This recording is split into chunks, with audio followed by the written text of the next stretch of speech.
The billionaire CEO pulled his hoodie up and stepped through the sliding doors of his own retail store. Nobody recognized Jamal Carter. Not the teenage cashiers gossiping near the registers, not the security guard checking his watch, not even the shift supervisor who was supposed to be running the afternoon operations. He'd come here undercover after receiving 3 anonymous letters in 1 week, all describing the same Atlanta location as a nightmare to work at. But nothing could have prepared him for what he discovered in the employee break room. Gut-wrenching sobs echoing from behind the vending machines. A custodial cart sat abandoned nearby, and through the gap under a locker he could see a name tag that had fallen. Rosa Delgado, Night Maintenance. The crying wasn't ordinary sadness. This was the raw, desperate sound of someone whose entire world was collapsing. Jamal's stomach dropped. Just 3 weeks ago, this store had received glowing reviews in their quarterly assessment. Perfect management ratings. 0 employee complaints filed with corporate. But the woman breaking down behind those lockers told a completely different story.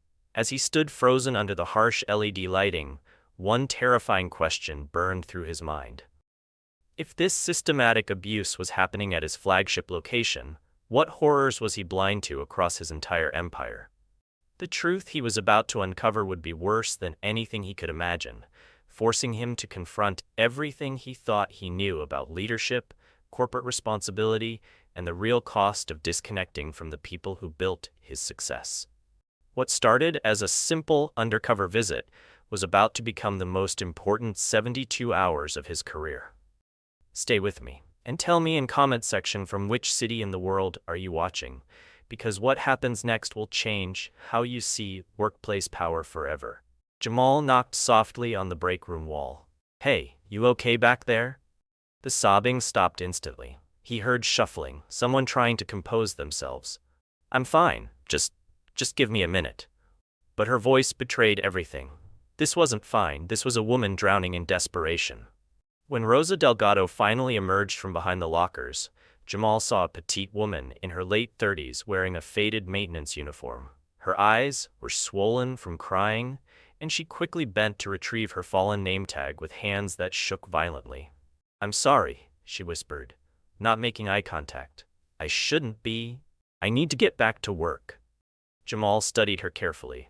Rosa's hands were cracked and raw from harsh chemicals. Dark circles shadowed her eyes, the kind that come from working multiple jobs and getting no rest.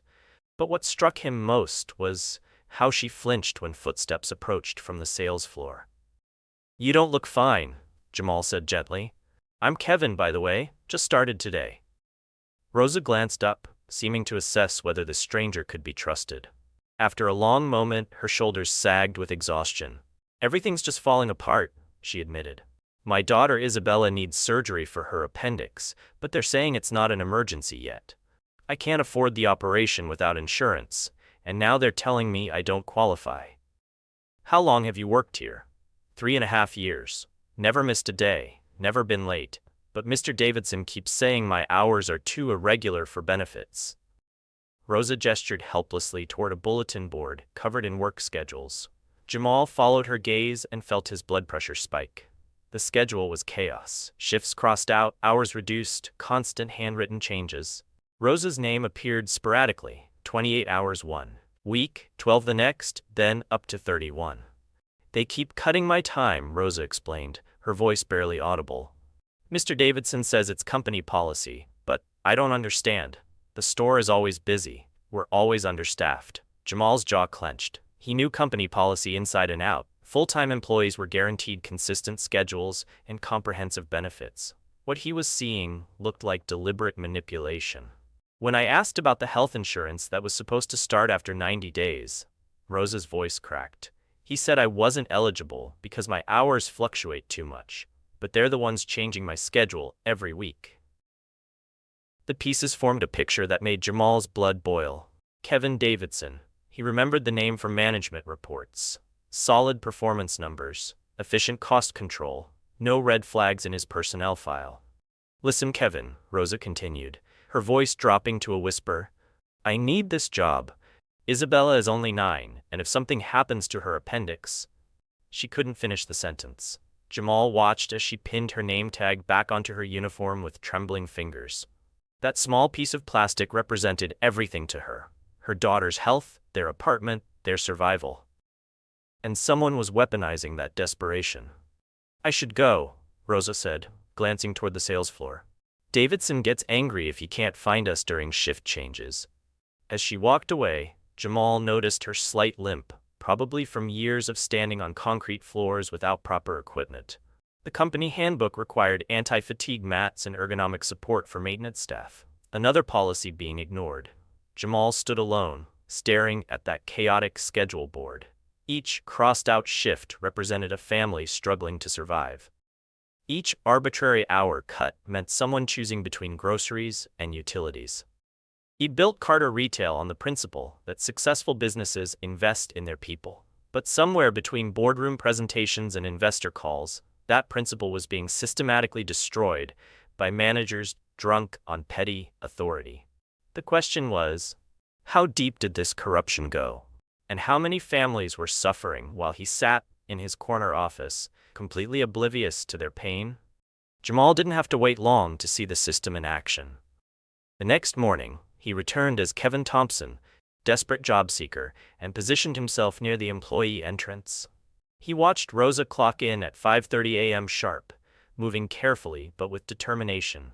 Whatever struggles she faced at home, she was here, ready to work. At 6:15 a.m., Kevin Davidson emerged from the management office. Kevin was exactly what Jamal had expected: mid-30s, overly styled hair, expensive watch, and the kind of swagger that came from having just enough power to abuse it.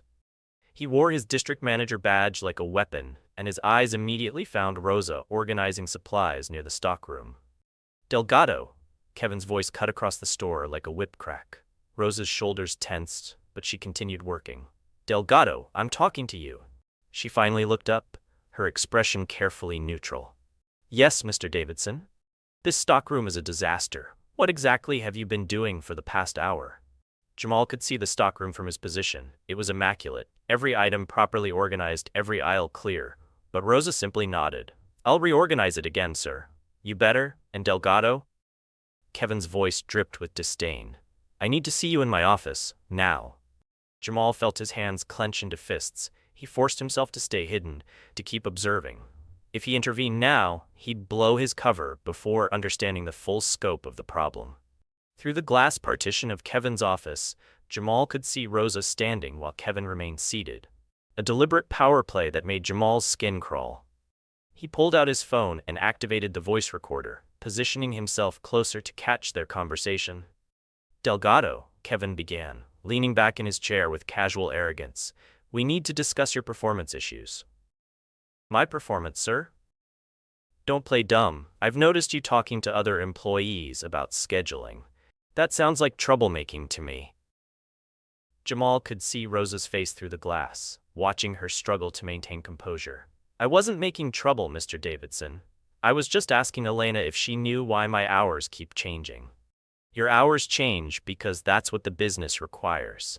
If you can't handle flexibility, maybe retail isn't right for you." Kevin pulled out a sheet of paper, Rosa's timesheet. "Speaking of which, I'm adjusting your recorded hours from last week. You took excessive breaks." Through the glass, Jamal watched Kevin cross out sections of Rosa's timesheet with a red pen, right in front of her. Hours of work disappearing with casual strokes. "Mr. Davidson, I only took my scheduled breaks. Are you arguing with me, Delgado?" The threat in his voice was unmistakable. Rosa fell silent. "I'm cutting you back to 18 hours next week. Maybe that'll help you focus on work instead of gossip." Kevin leaned forward menacingly. "And Delgado, if I hear you've been discussing policies or schedules with anyone else, we'll need to evaluate whether you belong here at all." Jamal's phone captured every word, but what came next made his vision go red. "You people need to understand something," Kevin continued, his voice taking on a casual cruelty that chilled Jamal to the bone. "Jobs like this are privileges, not rights. There are dozens of people who'd be grateful for your position, so maybe show some appreciation instead of acting entitled." The dehumanizing language, the systematic abuse of power, it was all there, recorded on Jamal's phone. But he wasn't done gathering evidence yet. When Rosa finally emerged from the office, her face was pale but composed. She walked past Jamal without seeing him, her dignity intact despite everything. But Jamal had seen enough of Kevin's operation to know this was just the beginning. That evening, Jamal sat in his rental car outside the store, reviewing everything he'd captured. Kevin's voice played back through his earphones, each word another nail in the man's professional coffin. But Jamal knew this was just one store, one manager, one piece of what might be a much larger problem. He opened his laptop and began investigating employment records for all 52 Carter retail locations. What he found made his stomach turn. The pattern was everywhere. Stores with suspiciously low labor costs, high turnover rates, and managers whose efficiency ratings seemed to correlate directly with employee suffering. Jamal pulled up Kevin's file specifically. On paper, Kevin Davidson was a model employee. Labor costs down 31% over 2 years. Productivity ratings consistently above target. 0 formal complaints filed with corporate HR. But Jamal was beginning to understand how the system worked. Keep employees desperate and scared. Cut their hours just enough to deny them benefits while keeping them trapped by necessity. And ensure that anyone who might complain simply disappeared from the roster. It was brilliant in its cruelty. Jamal spent the next 2 hours crafting a comprehensive fake identity. Kevin Thompson, laid-off factory worker, single father, desperate for steady employment. The kind of person Kevin Davidson would see as perfectly exploitable. He practiced the persona, adjusting his posture, his speech patterns, his entire demeanor. Jamal had grown up in neighborhoods like this before his business took off. The key wasn't acting, it was remembering. The next morning, Jamal returned to the store as Kevin, approaching the management office with the perfect mixture of desperation and eagerness. "Excuse me, Mr. Davidson. I heard you might have openings. I'm willing to work any shift, any hours you need." Kevin looked up from his computer, his eyes immediately assessing this new potential victim. Jamal could practically see the calculations running through the man's head. Experience? Factory work mostly, but that dried up. I need steady work. Got a kid to support. Jamal handed over his carefully crafted resume. I show up on time, work hard, don't cause problems. Kevin's smile was predatory. I like that attitude, Kevin. I can start you in maintenance. Night shift, $12.50 an hour. You'll be working with Delgado, but don't let her fill your head with complaints. She's got a tendency toward drama. The casual character assassination made Jamal want to reach across the desk, but he forced himself to nod eagerly. That sounds perfect, sir. When do I start? Tonight, 10 p.m. to 6 a.m. And Kevin. Davidson leaned forward. I reward employees who understand how things work here. People who are grateful for opportunities and don't rock the boat. Those are the ones who get better shifts, more hours. The message was crystal clear. Stay quiet, accept abuse, and maybe you'll be rewarded with slightly less abuse. That evening, Jamal changed into work clothes in the store bathroom, transforming himself completely into Kevin Thompson. When Rosa arrived for the night shift, she looked surprised to see him. You came back, she said quietly. Told you I needed the job. Guess we're working together. Rosa studied his face, perhaps sensing something different about this new employee. Stay close to me tonight. I'll show you the routine. And Kevin? Her voice dropped to a whisper. Everything I told you about being careful around Mr. Davidson. Triple that after hours. That's when he shows his true colors. As the store lights dimmed and the last customers filtered out, Jamal felt the weight of what he was about to witness. In the next 8 hours, he would learn the full extent of Kevin Davidson's operation. The store transformed after closing time. What seemed like a normal retail environment during business hours revealed its true nature under the fluorescent lighting of the night shift. Jamal followed Rosa through her routine, but within the first hour, he noticed things that made his blood pressure spike. Rosa was using the same cleaning supplies for food court areas that she used for restrooms. When Jamal asked about it, she looked around nervously. Mr. Davidson cut our supply budget. Says we're wasteful with chemicals. She held up a nearly empty bottle of sanitizer. This has to last the whole week for the entire store. Jamal knew the corporate allocation for cleaning supplies. This location should have had triple what he was seeing. At 11:30 p.m., Kevin made his first patrol. He moved through the aisles like a predator hunting for weakness. When he found Rosa restocking paper products in the customer service area, his voice echoed through the empty store. "Delgado, you're moving too slow. At this rate, you'll be here until sunrise." "I'm working as quickly as I can, Mr. Davidson." "Not quickly enough." Kevin pulled out his phone and made a note. "I'm docking 45 minutes from your timesheet for inefficiency." Jamal watched from behind a display as Kevin literally stole 45 minutes of Rosa's wages. Right in front of his eyes. $9.38 taken for the crime of existing while vulnerable. But it got worse. At 12:45 a.m., Kevin returned with a clipboard and a satisfied expression that made Jamal's skin crawl. "Delgado Thompson, listen up." Kevin consulted his notes like a general reviewing battle plans. "Corporate's been asking questions about our labor efficiency. Starting Monday, we're implementing some improvements." He paused, savoring the moment. "Instead of 2 people on night maintenance, we're going back to 1 person per shift." Rosa's face went white. "Mr. Davidson, this is a 55,000 square foot store. 1 person can't possibly." "1 person can, and will." Kevin's voice cut her off sharply. "Delgado, since you've been here longer, you keep the position, but you'll need to handle the full workload in the same time frame." Jamal did the math instantly. What they were accomplishing together was already pushing human limits. Asking 1 person to do it all was physically impossible. "If you can't handle it," Kevin continued with mock sympathy, "I can always find someone who can. Maybe someone more appreciative of the opportunity." After Kevin left, Rosa slumped against a checkout counter, the weight of the impossible situation crushing her spirit. "I can't clean this entire store alone," she whispered. "But if I complain, you lose the job entirely." Jamal finished. She nodded, tears forming in her eyes. "Isabella's appendix has been hurting more. The emergency room visit last week cost $800. I can't afford to lose this position." That's when Jamal noticed something that made his investigative instincts flare. Through Kevin's office window, he could see the manager at his computer, typing with focused intensity.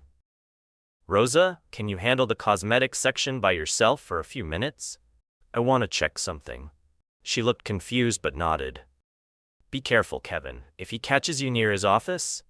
Jamal moved silently through the darkened store. Through the crack under Kevin's office door, he could see the computer screen clearly. What he saw made his hands shake with rage. Kevin was logged into the employee scheduling system, systematically manipulating timesheets. But he wasn't just cutting hours, he was redistributing them to phantom employees. Jamal watched as Kevin transferred Rosa's cut time to an account labeled K. Davidson family member. Kevin was stealing wages in real time, creating fake employees to hide the theft.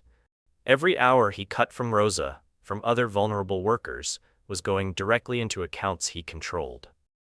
Jamal pulled out his phone and began recording through the door crack.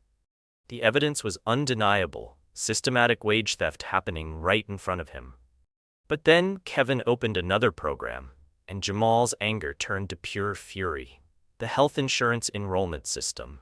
Kevin pulled up Rosa's file and changed her employment status from full-time eligible to part-time variable, despite her working full-time hours for over 3 years. With a few keystrokes, Kevin had just denied Rosa the health coverage her daughter desperately needed. Jamal forced himself to keep recording, documenting every click, every theft, every casual destruction of a family's future.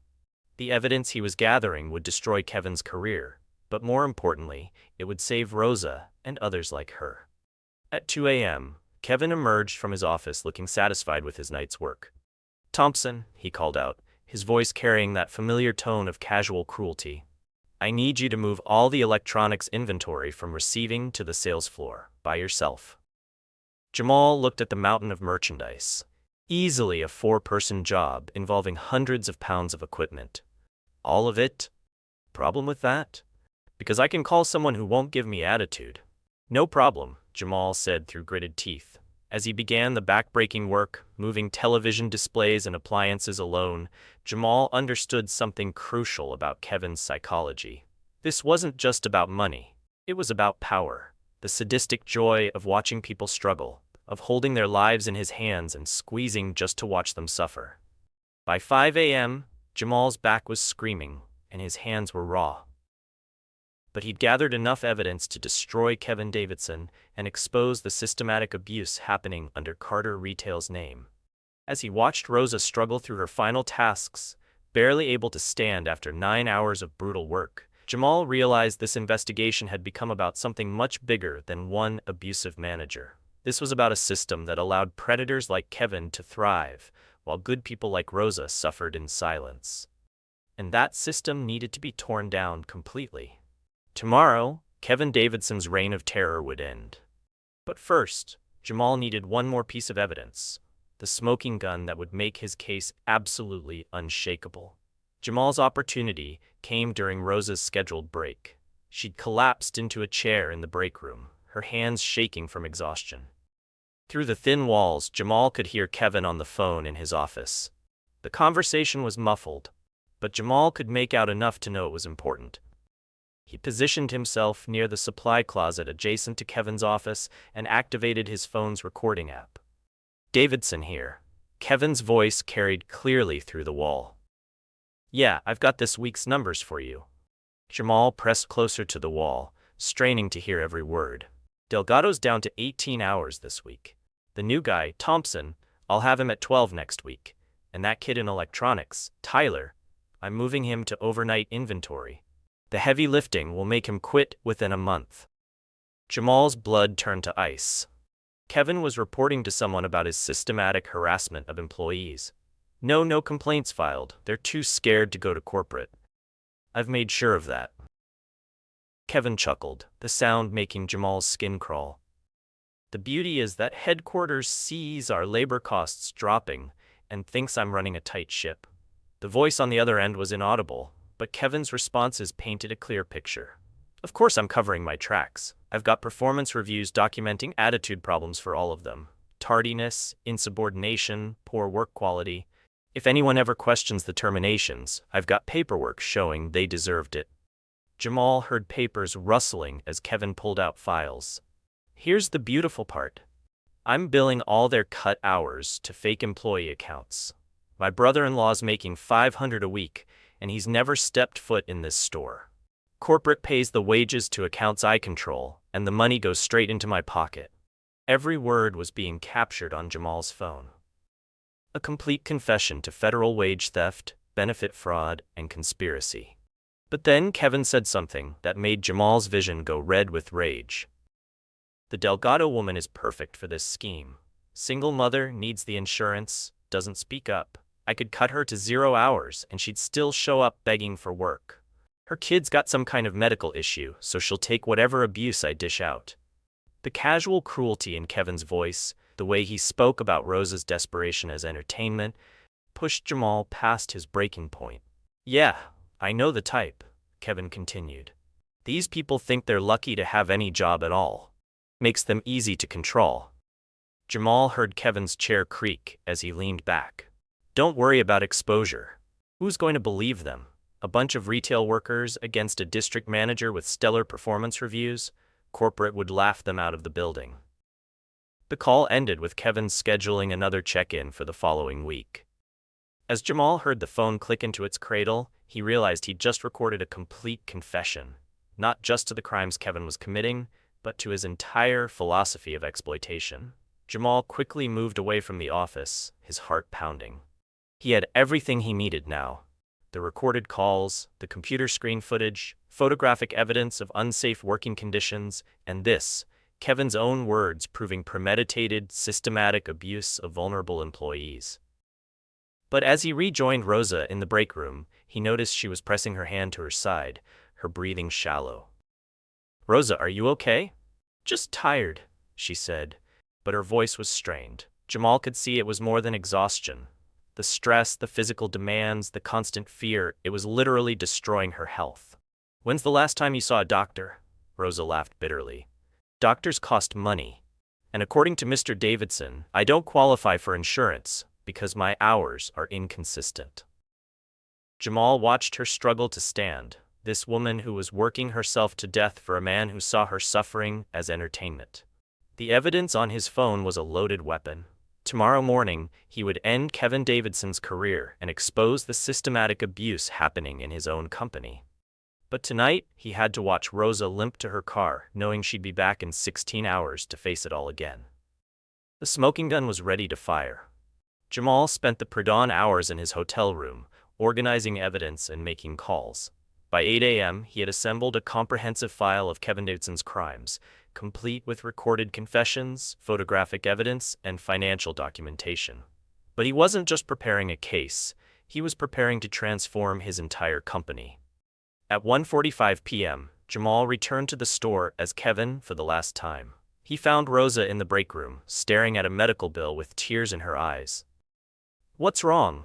"Isabella's appendix," she whispered. "The doctor says it needs to come out soon, but our insurance claim was denied. They're saying I don't have coverage, but I never canceled it." Jamal felt his resolve crystallize into steel. This ended today. At 2 p.m. sharp, Kevin gathered the afternoon shift for what he called a policy update meeting. About 15 employees stood in a semicircle near customer service, including Rosa, Elena from cashier training, Tyler from electronics, and several others Jamal recognized as victims of Kevin's abuse. "Listen up, people," Kevin announced, his voice carrying the arrogance of someone who enjoyed wielding power over others. "Corporates implementing new accountability measures." He held up a clipboard thick with forms. "From now on, any inventory discrepancies, customer complaints, or productivity issues result in automatic wage deductions. Missing merchandise, damaged goods, excessive break time, it all comes out of your paychecks." Jamal saw several employees exchange worried glances. This was blatantly illegal under federal labor law, and Kevin knew it. "I know some of you might think this is unfair," Kevin continued, his eyes finding Rosa in the group. "But maybe if certain people focused more on work instead of personal drama, we wouldn't need these measures." The direct attack on Rosa was the final straw. Jamal stepped forward from the back of the group. "Actually, Kevin, I think there's something unfair here, but it's not what you think." Kevin's eyes narrowed dangerously. "Thompson, you got something to say?" "Yeah, I do." Jamal reached into his pocket and pulled out his phone. "I've got quite a lot to say, actually." The first recording began to play. Kevin's voice, crystal clear, boasting about cutting employees' clang hours and stealing their wages. The effect was electric. Every employee in the circle turned to stare at Kevin, whose face had gone from smug confidence to pale shock in seconds. "What the hell is this?" Kevin sputtered. "This is you last night at 2:30 a.m. explaining to your accomplice how you've been stealing wages and manipulating schedules." Jamal's voice was calm, controlled, but every word hit like a hammer. "Would you like to hear the part where you call Rosa perfect for abuse because her daughter needs medical care?" The recording continued, Kevin's voice filling the store. "These people think they're lucky to have any job at all, makes them easy to control." Rosa's hand flew to her mouth. Around the circle, other employees began to murmur, anger building in their voices. "You recorded me illegally," Kevin shouted, but his bluster couldn't hide the panic in his eyes. "Actually, this is a one-party consent state. Perfectly legal." Jamal stepped closer to Kevin, and for the first time let his real authority show through. "But wage theft, benefit fraud, and conspiracy, those are federal crimes." Kevin's eyes darted around the circle of employees, all now looking at him with undisguised hatred. "You don't know who you're messing with, Thompson. I'll have you arrested for what? Exposing the truth?" Jamal reached into his other pocket and pulled out something that made Kevin's blood drain from his face entirely. A corporate ID badge. Jamal Carter, CEO and founder, Carter Retail. The silence that followed was deafening. Jamal could hear the hum of the air conditioning, the distant sound of shopping carts, the sharp intake of breath from 15 employees who suddenly understood what they were witnessing. "My name isn't Kevin Thompson," Jamal said, his voice carrying across the store. "I'm Jamal Carter. I own this company, and you, Kevin Davidson, are finished." The explosion of reactions was immediate. Gasps, whispers, employees stepping back in shock. But Jamal kept his eyes locked on Kevin, whose face had cycled through shock, fear, and was now settling into desperate rage. "You can't do this," Kevin screamed. "I've got rights. I've got a contract." "You had a contract," Jamal corrected. "But fraud voids all employment agreements." Security. Two Carter retail security officers who had been positioned outside since 9 a.m. entered the store and approached Kevin. Kevin Davidson, you're terminated effective immediately. You're also under federal investigation for wage theft, benefit fraud, and conspiracy. These officers will escort you from the premises. As security moved toward Kevin, he made one last desperate play. You can't prove anything. It's their word against mine. He pointed at the employees. Who's gonna believe a bunch of... Careful, Jamal's voice cut like ice. I've got your recorded confession. I've got computer logs showing every illegal transaction. I've got photographic evidence of every violation. He stepped closer to Kevin, his voice dropping to barely above a whisper. And I've got something else, Kevin. I've got power, real power, the kind you've been pretending to have. Kevin's shoulders sagged as the security officers reached him. This isn't over, he muttered. Yes, it is. Jamal turned to address the gathered employees. And for all of you, it's just beginning. As Kevin was escorted from the store, past customers who stopped to stare, past checkout lanes where he'd terrorized employees, past the office where he'd orchestrated months of systematic abuse, Jamal felt a satisfaction deeper than any business deal he'd ever closed. But the real work was just starting.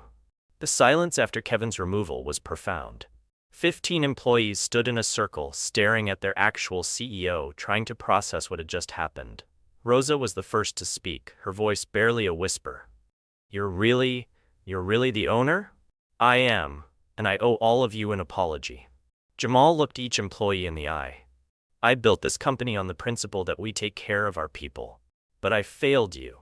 I got so focused on quarterly reports and board meetings that I lost sight of what was happening on the ground. Tyler stepped forward, still clutching his inventory scanner. So what happens now? Are we all getting fired for talking to you? The question hit Jamal like a physical blow. These people were so conditioned to fear retaliation that even their liberation looked threatening. Nobody's getting fired. In fact, we're going to fix everything Kevin destroyed. Starting right now. Jamal pulled out his phone. I'm calling our head of human resources. Every stolen wage, every denied benefit, every illegal hour cut, we're going to make it right. Within 30 minutes, Michelle Roberts, Carter Retail's chief human resources officer, arrived with a team of specialists and laptops. Jamal had worked with Michelle for 7 years, and she was one of the few executives he trusted completely. Michelle, I need you to conduct emergency audits on every employee file Kevin Davidson has touched in the past 2 years. Full wage restoration, immediate benefit enrollment for anyone who's been illegally denied coverage. Michelle's team spread out across the break room, setting up a temporary processing center.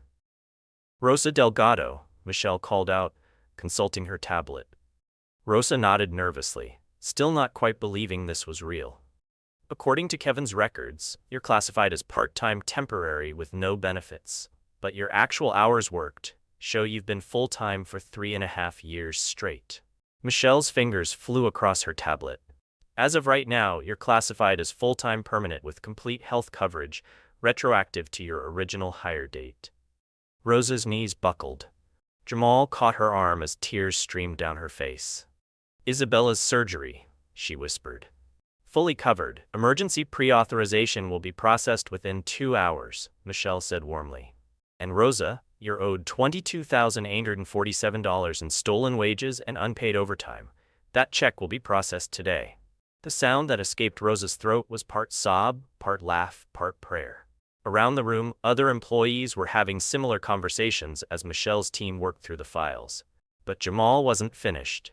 Everyone, I need you to listen carefully. He stood in the center of the room, his voice carrying the authority of someone who'd built a company from nothing.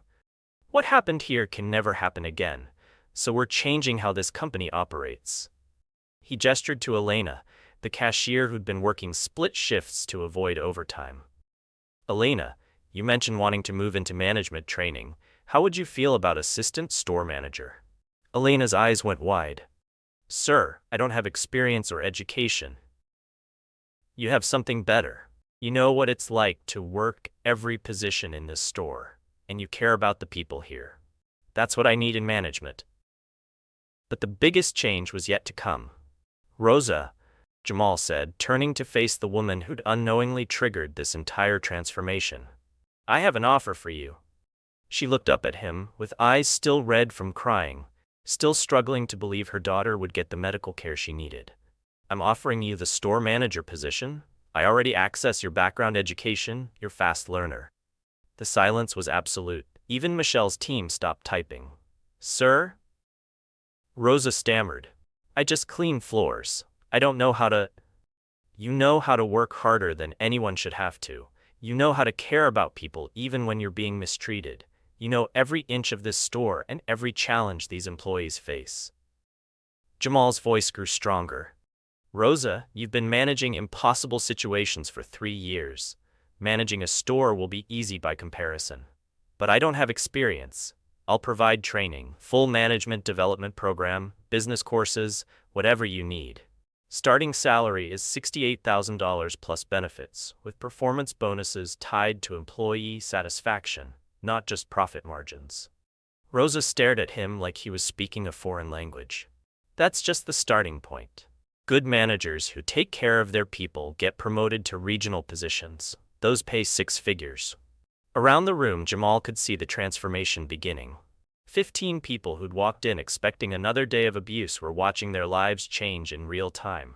One more thing, Jamal announced. We're implementing employee councils at every Carter retail location. Representatives elected by workers with direct access to corporate leadership. No retaliation, no intimidation, no fear. He pulled out a business card and handed it to Rosa. This has my personal cell phone number. If anyone, manager, regional director, even another executive, ever treats you or your team the way Kevin did, you call me immediately. Tyler raised his hand tentatively. What about Kevin? Does he just get away with this? Jamal's expression hardened. Kevin's case has been forwarded to federal investigators. Wage theft is a felony. He'll face criminal charges and will be pursuing civil litigation to recover every penny he stole. Speaking of which, Michelle looked up from her laptop. We've identified similar patterns at 8 other stores. Same methods, different managers. Jamal's voice carried the weight of absolute commitment. Same response. Full investigations, complete restitution, and anyone involved gets prosecuted to the fullest extent of the law. We're not just fixing this store, we're fixing the entire company. As the afternoon wore on, Jamal watched 15 demoralized employees transform into something he'd never seen before. A real team. People who'd been isolated by fear were now talking to each other, sharing stories, discovering they weren't alone. Rosa stood in the center of it all, still wearing her maintenance uniform, but now carrying herself differently. The woman who'd been crying in the break room that morning was gone, replaced by someone who was beginning to understand her own worth. Thank you, she said to Jamal, her voice steady for the first time since he'd met her.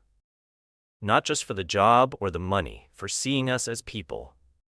Jamal felt a tightness in his chest.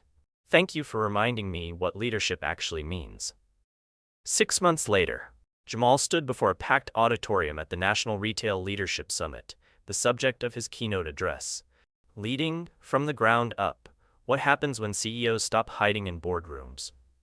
Last year, I thought I was running a successful company, Jamal began, his voice carrying gut across the silent auditorium. Our profits were up 23%, our efficiency ratings were stellar, and our management reviews were outstanding. By every metric that mattered to Wall Street, Carter Retail was dominating our sector. He clicked to the next slide. A photo of Rosa in her maintenance uniform, taken from security footage on that first night. But I wasn't leading a successful company. I was presiding over a system that allowed good people to suffer while predators profited from their desperation. And the worst part? I had no idea it was happening. The auditorium remained completely silent as Jamal walked the audience through his undercover experience. The wage theft, the benefit fraud, the systematic psychological abuse that had been happening under his own company's name. Real leadership isn't about commanding from above. It's about understanding from below. It's about recognizing that the people closest to the problem are usually closest to the solution. He clicked again. The new slide showed Rosa at her desk, wearing her store manager blazer, reviewing quarterly reports with her team. Today, Rosa Delgado manages one of our highest performing locations. Employee satisfaction is at 96%. Customer ratings have increased 52%. And profits? They're up 28%, because when you treat people right, everything else follows. Jamal gestured to the audience where Rosa sat in the front row, representing Carter Retail at her first national conference. But this story isn't really about Carter Retail. It's about every company, every leader, every person who has the power to make someone else's day better or worse. The presentation continued with concrete results. The worker-verified fair employment certification that 18 major retailers had adopted, the industry-wide wage theft investigations that had recovered $4.7 million for workers, the federal legislation strengthening labor protections that had been inspired by their public disclosure. We've proven that doing right by employees isn't just morally correct, it's profitable. Companies with worker-verified certification are seeing average profit increases of 22% and customer loyalty improvements of 38%. As Jamal concluded his presentation, he returned to the personal story that had started it all. 6 months ago, I heard someone crying in a break room and decided to investigate. That moment of basic human curiosity changed everything. Not just for Rosa, not just for Carter Retail, but for thousands of workers across the industry. He paused, looking directly into the cameras broadcasting this keynote live. So here's my challenge to every leader watching this. When was the last time you really listened to the people who work for you? Not in a scripted meeting or a sanitized survey, but really listened. When did you last see your workplace through the eyes of someone who can't afford to lose their job? Jamal stepped closer to the edge of the stage. Real leadership means lifting others up, especially when nobody's watching. It means using your power to protect people, not profit from their vulnerability.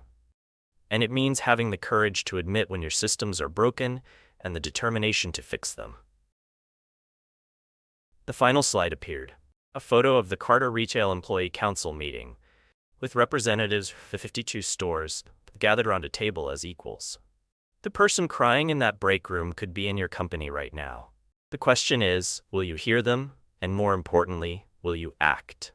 As applause thundered through the auditorium, Jamal felt the same satisfaction he'd experienced that day when Kevin Davidson was escorted from the store. But deeper than satisfaction was something else: purpose. After the presentation, as Jamal signed copies of the Harvard Business School case study written about the Carter transformation, a young executive approached him. "Mr. Carter, I think we might have some issues at our company similar to what you found. Where do I start?" Jamal handed him Rosa's business card. "Start by listening. Really listening. And when you hear something you don't like, don't rationalize it away. Fix it." Later that evening, Jamal called the store to check in with Rosa, a ritual that had become part of his weekly routine. "How's Isabella doing?" he asked. "Perfect. Her appendix surgery went beautifully, and she's back to being a normal 9-year-old. She's been asking when she can visit the store again. She wants to see Mama's office. Bring her by any time. I'd love to meet the little girl who helped save our company." "Jamal," Rosa's voice grew serious, "I got a call today from a maintenance worker at Henderson Department Stores. She'd seen the news coverage and wanted to know if our employee council model could work at other companies." "What did you tell her?" "I told her to document everything, find allies among her coworkers, and that we'd help her build a case if she needed it. Was that okay?" Jamal smiled. "That was perfect. You're thinking like a real leader now." After hanging up, Jamal stood at his office window, looking out at the Atlanta skyline. Somewhere out there, in retail stores and restaurants and warehouses, there were probably other Rosas, good people trapped in bad situations, waiting for someone with power to notice their pain. But now there were also other Jamal Carters, leaders who'd heard this story and decided to look more closely at their own companies, their own responsibilities. Change was spreading, one workplace at a time. And it had all started with someone brave enough to knock on a break room wall and ask a simple question: "Are you okay?" The truth had been worse than anyone imagined, but the solution had been simpler than anyone expected. Treat people like human beings, and everything else falls into place. If you've ever witnessed injustice in your workplace, or if you're in a position to make change happen, remember Rosa's story. Because somewhere, someone is counting on a leader brave enough to listen when it matters most. The The person crying in the break room might be closer than you think, and they're waiting for someone like you to care enough to act. Have you ever witnessed workplace injustice like what Rosa experienced?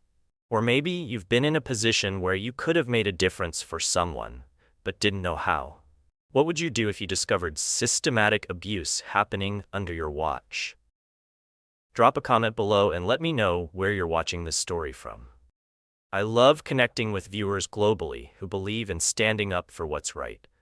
If this story moved you, if it reminded you that good people still exist and that change is possible when we have the courage to act, please hit that like button, subscribe for more stories that matter, and share this with someone who needs to hear it today. Your share could reach someone who's feeling powerless in their workplace, or it might inspire a leader to look more closely at their own company. Every share spreads the message that ordinary people can create extraordinary change when they refuse to look the other way. Because at the end of the day, we all have the power to be someone's Jamal Carter, the person who finally listens, who finally acts, who finally says, enough is enough. This story serves as a reminder that real leadership isn't about power over people. It's about using power to lift people up. In boardrooms and break rooms across the world, the choice between exploitation and empowerment is made every single day. The question is, which side of that choice will you be on?